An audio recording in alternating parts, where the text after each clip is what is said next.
Le chiffre le plus emblématique de l'essai est effectivement cette croissance observée sur les animaux, avec une croissance moyenne de 650 grammes de GMQ par jour pour du pâturage hivernal qui a duré 2 mois et demi.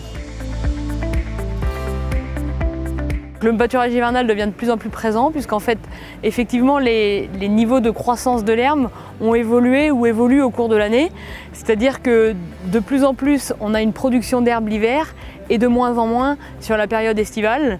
Et donc du coup, il faut valoriser au mieux cette herbe par ce pâturage hivernal.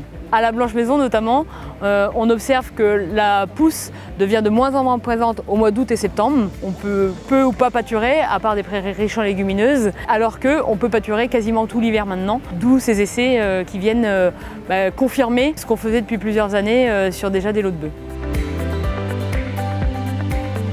Dans le cadre du projet Cap Protéines, on a testé dans différents contextes pédoclimatiques, donc sur la ferme expérimentale de Trévarez, sur la ferme expérimentale de Torigné d'Anjou et sur la ferme expérimentale de Normandie, la Blanche Maison.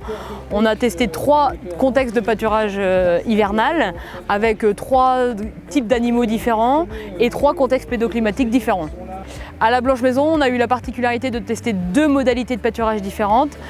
Du pâturage tournant, avec des paddocks de 5 jours, avec un chargement instantané à 8 UGB par hectare, et un pâturage libre, avec un chargement moyen à 1 UGB hectare, où du coup les animaux étaient lâchés sur 4,3 hectares et vivaient comme ça tout l'hiver.